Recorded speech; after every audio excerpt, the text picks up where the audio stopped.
Welcome back to my channel Aona lifestyle. আজকে আমি যাচ্ছি মায়াপুর। তাহলে আমি এখন ড্রেস পরে নিচ্ছি, একটা চুড়িদার পরেছি ব্ল্যাক কালার একটা প্যান্ট পরেছি। এখন আমি রেডি হচ্ছি, চলো এবার একটু খাবো, খেয়ে চুল বাঁধবো, একটু সাজুগুজু করবো, তারপর রেডি হব। তো চলো তোমরা ব্লগটা দেখতে থাকো, তোমাদের আশা করি ভালো লাগবে। আর আজকে শনিবার, আজকে যাব, তোমরা দেখতে থাকো তাহলেই সব বুঝতে পারবে এবারে কিভাবে যাবো। আর হ্যাঁ, আজকে আমাদের সাথে একজন স্পেশাল মানুষ যাবে, তোমাদের দেখাচ্ছি। এই দেখো সেই স্পেশাল যাচ্ছে আমাদের সাথে মায়াপুর। এই যে রেডি হয়ে গেছে সাজুগুজু করে, নতুন জামা, নতুন পাগড়ি, নতুন সব কিছু পরে সাজুগুজু করে রেডি। আর এখানে আমি এক্সট্রা একটা পাগড়ি নিয়েছি আর ড্রেসও নিয়েছি ক্যারি করে, আর নিচেরটা রুমাল পেতে দিয়েছি। এখানে খাবার দিয়েছি, জল দিয়েছি, অল্প বেশি দিইনি কারণ পড়ে গেলে প্রবলেম হবে, এই জন্য। যে কেমন লাগছে তোমরা একটু জানিও। তো চলো আমি একটু খেয়ে রেডি হয়ে তারপরে তোমাদের সাথে আসবো। তো চলো ব্লগটা দেখতে থাকো।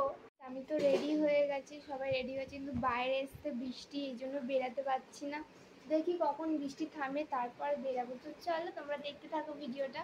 আর এই যে আমি পুরো রেডি হয়ে গেছি, তোমরা দেখাই তারও ফুল পরেছি ব্ল্যাক কালারের প্যান্ট, চুড়িদার, আর জাস্ট একটা সিম্পল, অনেকক্ষণ ট্রেনে থাকতে হবে এই জন্য এটা পরেছি।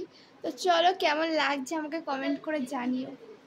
ফাইনালি ট্রেনটা ছেড়ে গেল, আর এখান থেকে মায়াপুর লোকাল ধরেছিলাম, তাই এখান ট্রেন ছেড়েছে প্রায় 3 ঘন্টা জার্নি করে। এখন তোমার বগুলা ঢুকছে, এবারে আর 2-3টে স্টেশন আছে, স্টেশনের পর আমরা নামবো।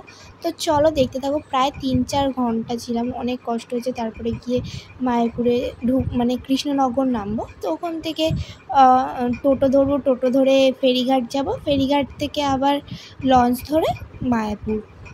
তো চলো তোমরা ব্লগটা দেখতে থাকো। আর এখন আমরা কৃষ্ণনগর লোকাল সিটি ঢুকছি, আর এখানে নেমেই কিছু ডালপুরি খেয়ে নিয়ে টোটো থেকে নেমে, টোটোতেও প্রায় 1 ঘন্টা মতো লাগে। টোটো থেকে নেমে তোমার এখন ফেরিঘাটে আছি, এখন যাব মায়াপুর। বেশিক্ষণ না, প্রায় এই পার থেকে ওই পার যাব, 3 টাকা করে ভাড়া। আর এই যে চলে এসেছি মায়াপুর, এসে একটু চেঞ্জ হয়ে ফ্রেশ হয়ে চলে এসেছি মন্দিরে। আর এই যে মায়াপুর ধাম, আর এখানে আছে বাবা আর আমি এখানে তিলক কেটে এখানে এই যে মন্দিরের সামনে আসলাম, একটু ঘুরবো।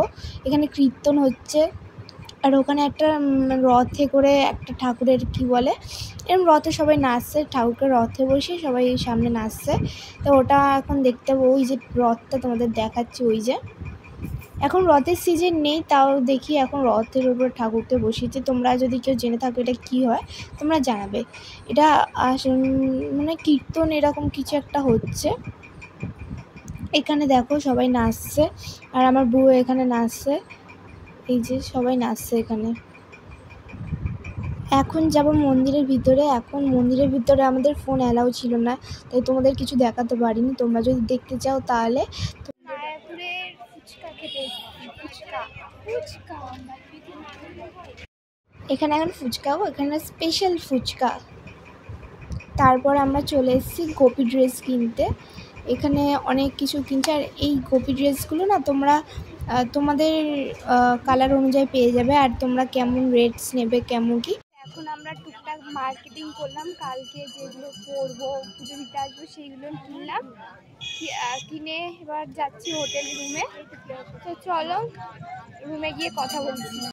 মায়াপুর থেকে কিনেছিলাম একটা প্যানকেক, প্রচণ্ড সুন্দর খেতে। এটা বাবা নিয়েছিল, কত টাকা ঠিক মনে নেই।